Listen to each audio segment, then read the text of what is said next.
barateli, a chekain, a no kain.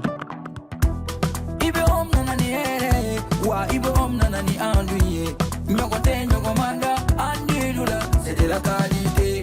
Nyokote nyokomanda andilula, c'est le numéro 1. Sokononala, abe mana mana, halikene malala, abe mana mana ke. Ukasi manko, c'est recommandé. Ukasi manko, c'est de la qualité. Andi baratelima, chenyuma, songoda matemedia. Songoda matemedia. Andi baratelima, telima, wadaka di tro. Sojo la la fiera, pendirike la fiera. Ibe om nanani here, mali ho severa. Andu intérieur, indox, andu extérieur, exdox. Songoda matemedia do, ani si mankol. Apara no kanyine, abeja teliala, abika so nuya, songoda matemedia. Bara no kanyi, ibi bara no kanyi. Sogo no tani, kene mata, abara no kanyi. Ibi ibi ibi ibi ibi ibi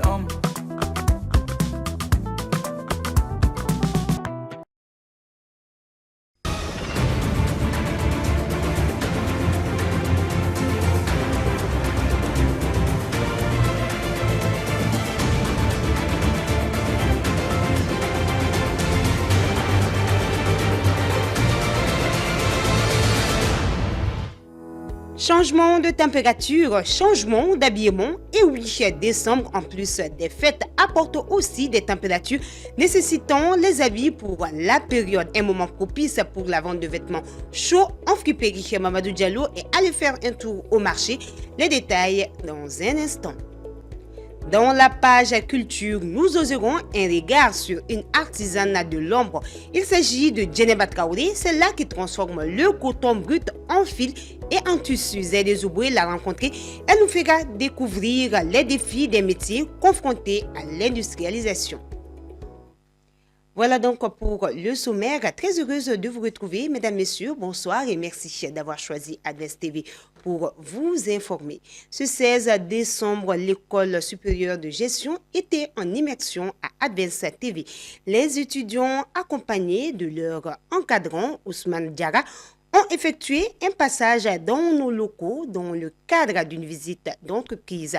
Une manière pour les étudiants d'être confrontés à la vie professionnelle bien avant la fin de leurs études. Des studios à la régie, en passant par la salle de réunion, la découverte a été totale pour nos visiteurs du jour. De début décembre à fin février, la saison froide s'installe au Mali avec des températures oscillant entre 12 degrés au petit matin et 25 degrés Celsius au cours de la journée. Une période favorable à la floraison de certaines activités, notamment le commerce de friperie dans le marché appelé Ouroukour où l'activité bat son plein. Mamadou Diallo est allé faire un tour pour Advance TV. Le commentaire est signé Zédé Zoubouya. Au marché de Ouroukour, l'ambiance est animée. À perte de vue, des étals chargés de vêtements d'hiver attirent les regards. Pulls, vestes, manteaux et autres articles s'alignent sous le hangar, témoignant de l'intensité de l'activité commerciale en cette saison fraîche. Actuellement, nous sommes focalisés sur les habits contre le froid. Je suis vendeuse de friperie et je fais aussi des ventes des balles. Nos clients demandent en cette période des pulls. Nos habits ont différentes provenances. Certains sont venus de Dubaï, Turquie, Allemagne et les États-Unis. Des pulls, chaussettes, bonnets et gants figurent parmi les articles les plus prisés par les clients. Des vêtements essentiels pour faire face aux matinées froides, de plus en plus ressenties dans la capitale. Nous vendons des chaussettes, bonnets et le prix varie entre 1000 francs, 500 francs. Il y en a également pour 100 francs. Cependant, malgré la diversité et la disponibilité des articles, les commerçants font face à une clientèle parfois timide. La cherté de la vie et la baisse du pouvoir d'achat freinent certains acheteurs, laissant les vendeurs dans l'attente de jours meilleurs. Le marché de friperie n'est plus comme avant. La saison froide était une opportunité de vente de nos articles. Mais actuellement, les clients se font rares et la qualité de la marchandise n'est plus vraiment la même. Tu peux acheter un bal de fruits pour 200 000 et ne pas vendre 25 000 francs par jour. La chaîne d'approvisionnement est longue. Souvent, il faut passer par plus de 2 personnes pour avoir un lot de friperie. Et chacun ajoute sa petite commission là-dessus.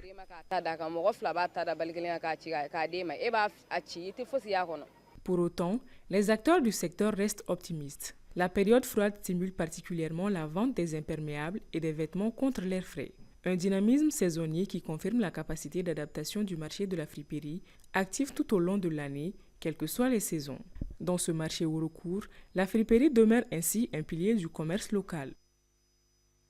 Sur un tout autre sujet, dans un contexte marqué par la domination des tissus industriels, le tissage traditionnel continue de survivre grâce à l'engagement des femmes artisanes. Dans un atelier d'occasion, une tisseuse perpétue le savoir-faire ancestral qui demeure à la fois une source de revenus et un élément essentiel de la culture malienne. Zoom sur Djeneba Traoré, une des artisanes de ce savoir-faire ancestral, dans ce reportage signé Zaïde Zouboui. Dans cet atelier, le métier à tisser fonctionne depuis les premières heures de la matinée. Djeneba travaille le coton de manière artisanale, une activité qu'elle exerce depuis plusieurs années. J'ai commencé ce travail il y a 6 ans avec mon association. Nous faisions une tontine de coton que nous transformions en fil pour revendre. C'est comme ça que des partenaires nous ont aidés à acheter le matériel nécessaire et nous ont formés à tisser nous-mêmes le coton. À partir du coton brut, elle réalise elle-même toutes les étapes de transformation jusqu'à l'obtention du tissu. Un processus long qui demande de la patience et de la précision. Je colore d'abord moi-même mon fil et remplis la bobine avec. Ensuite, je fais le rotissage et je place les fils un à un entre ces fers, puis je commence à tisser.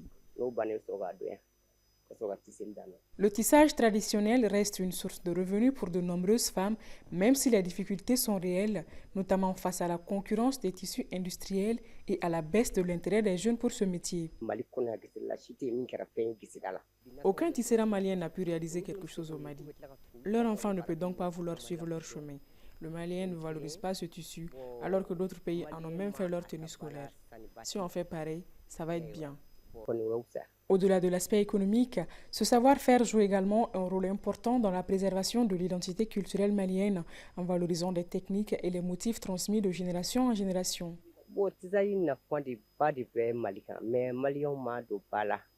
Le pain tissé a beaucoup de bienfaits. C'est du coton pur. Il nous rafraîchit quand on a chaud et nous réchauffe quand on a froid. Nous nous devons de le valoriser car même les Blancs viennent s'en procurer ici.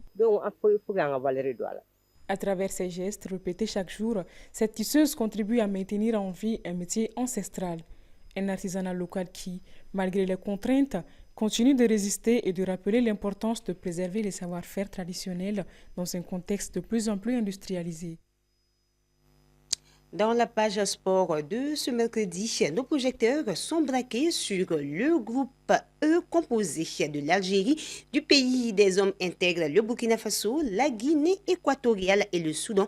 Suivons le décryptage de ce groupe avec Kadiatou Bakayoko.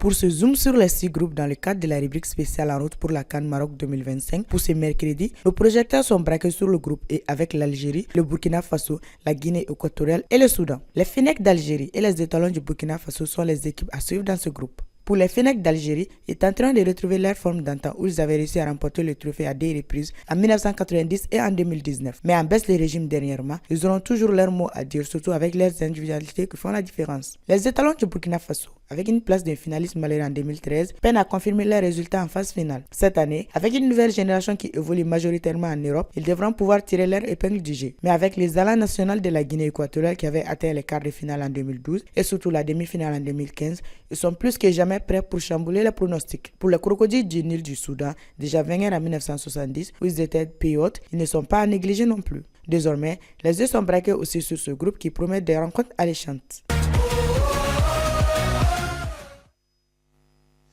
Pour l'actualité internationale de cette édition, nous retrouvons une fois de plus Zaidi Zouboui. Au Bénin, une trentaine de personnes, majoritairement des militaires, ont été placées en détention provisoire mardi après avoir comparu devant la justice pour leurs liens présumés avec la tentative de coup d'État du 7 décembre. Elles sont poursuivies pour des faits graves comme trahison, meurtre et atteinte à la sécurité de l'État. Plusieurs mutins, dont le lieutenant-colonel Pascal Tigri, seraient toujours en fuite et des arrestations et mandats internationaux continuent dans le cadre de l'enquête. Les rebelles de l'Alliance Fleuve Congo ont annoncé qu'ils allaient retirer unilatéralement leurs forces de la ville stratégique du Vira dans l'est de la République démocratique du Congo à la demande des États-Unis. Un retrait présenté comme une mesure de confiance pour soutenir le processus de paix de Doha qui vise à mettre fin aux hostilités de la région. Les rebelles conditionnent leur départ à des garanties de sécurité, notamment la démilitarisation de la ville, la protection des civils et la mise en place d'une force neutre pour surveiller le cessez-le-feu. Des pluies torrentielles ont provoqué des crues soudaines dimanche 14 décembre à Safi, sur la côte atlantique du Maroc, submergeant des quartiers entiers de la ville, emportant des maisons, des commerces et des véhicules. Au moins 37 personnes ont perdu la vie à la suite de ces inondations et plusieurs dizaines de blessés ont été soignés, certains en soins intensifs. Les services de protection civile et les autorités mènent toujours des opérations de secours et d'évacuation, tandis que la population tente de nettoyer et de se remettre de cette catastrophe.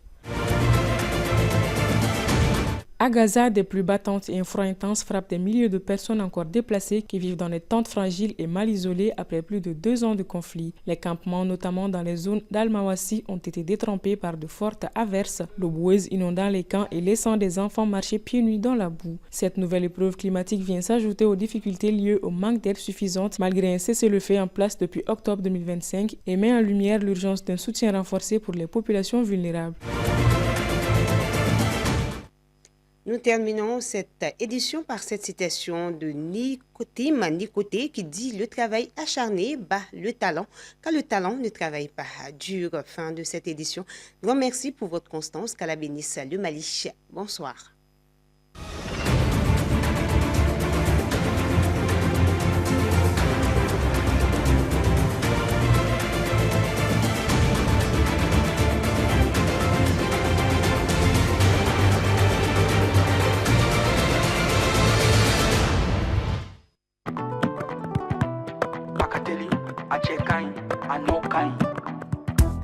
Ibe om nanani wa ibe om nanani anduye nyogote nyogomanda andilula c'est de la qualité nyogote nyogomanda andilula c'est le numéro 1 sokononala abe mana halikene malala abe mana ke ukasimanko c'est recommandé ukasimanko c'est de la qualité Anti Baratelima, Chenyuma, Songo Matemedia, Anti Baratelima, Telima, Wadaka di Tro.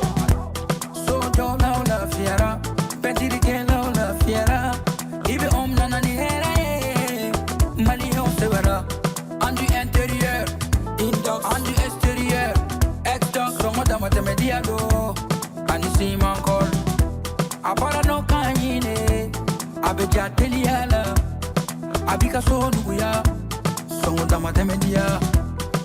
Barano kanyi ibi barano kanyi sogono tani kene mata abarano